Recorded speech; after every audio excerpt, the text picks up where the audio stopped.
Assalamualaikum warahmatullahi wabarakatuh. Perkenalkan, nama saya Adi Sarto Prasetyo, nomor absen 2, kelas 11 IPS 3, sekolah SMA Negeri Ngoro, Jombang.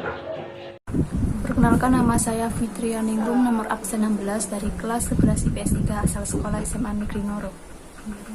Perkenalkan, nama saya Selima Rentika, nomor absen 30 dari kelas 11 IPS 3, bersekolah di SMA Negeri Ngoro.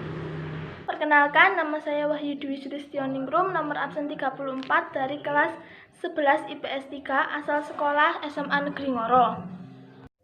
Perkenalkan, nama saya Yobel Bismadin Saputra, saya dari kelas 11 IPS 3.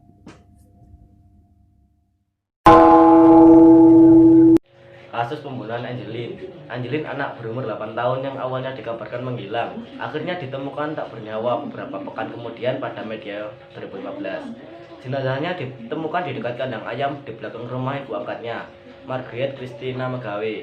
Penemuan jenazah Angelin di pekarangan rumah orang tua angkatnya ini mengejutkan banyak pihak. Bocah perempuan yang sebelumnya dikabarkan hilang itu ternyata menjadi korban pembunuhan. Polisi dari Polres Denpasar, Bali kemudian meminta keterangan dari sejumlah saksi yang dianggap mengetahui kejadian mengenaskan ini. Beberapa fakta mengenai tewasnya Angelin. Orang tua angkat Angelin memelihara banyak ayam di sekitar rumah mereka di Denpasar, Bali. Tak disangka, di bawah salah satu kandang ayam itulah jenazah bocah malang Angelin dikuburkan. Saat penyidik dari Polsek, Polres Denpasar hingga Polda Bali melakukan penggeledahan di rumah tersebut, mereka berkali-kali mencium bau tak sedap. Mereka lantas menemukan adanya gundukan tanah yang tertutup banyak sampah di bawah kandang ayam. Setelah dilakukan pengecekan, polisi menemukan jasad Angelin yang dibungkus bed cover di kedalaman 50 cm. Di sini saya akan melanjutkan materi mengenai kasus pembunuhan Angelin. Di sini saya akan membahas lebih dalam mengenai kasus pembunuhan Angelin.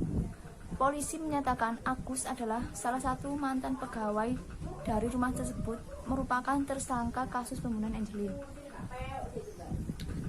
Agus mengakui bahwa tidak hanya melakukan pembunuhan, Agus juga melakukan tindak senonoh, yaitu pemerkosaan terhadap korban.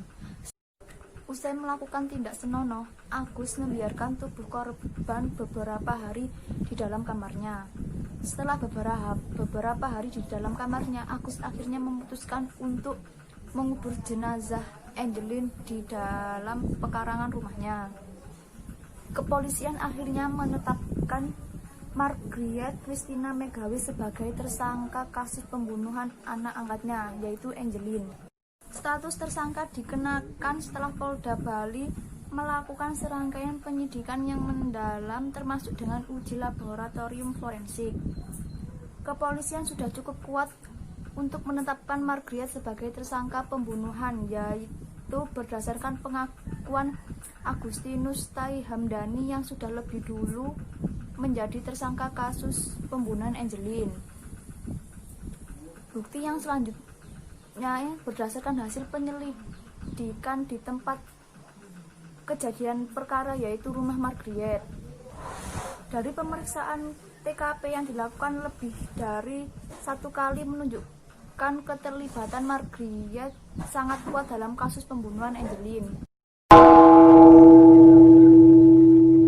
Yang dilanggar oleh para tersangka.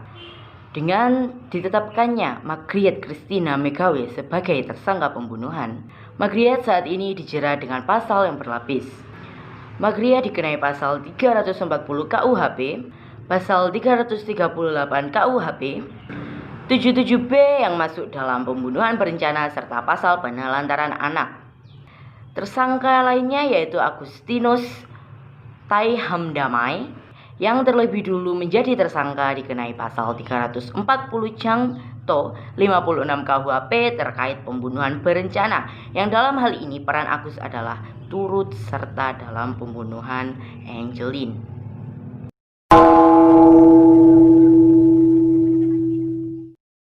Saya akan menjelaskan tentang penyebab pelanggaran dari kasus pembunuhan Angelin. Penyebab pembunuhan Angelin Margaret Megawe disebabkan oleh perebutan hak warisan. Hal tersebut diungkapkan oleh Jaksa Penuntut Umum Purwanta di Pengadilan Negeri Denpasar. Selanjutnya, saya juga akan menyampaikan penyelesaian kasus pembunuhan Angelin. Terdakwa Margriet Megawe dituntut hukuman seumur hidup, sedangkan Aguste Hamdani divonis hukuman 10 tahun penjara oleh Pengadilan Negeri Denpasar.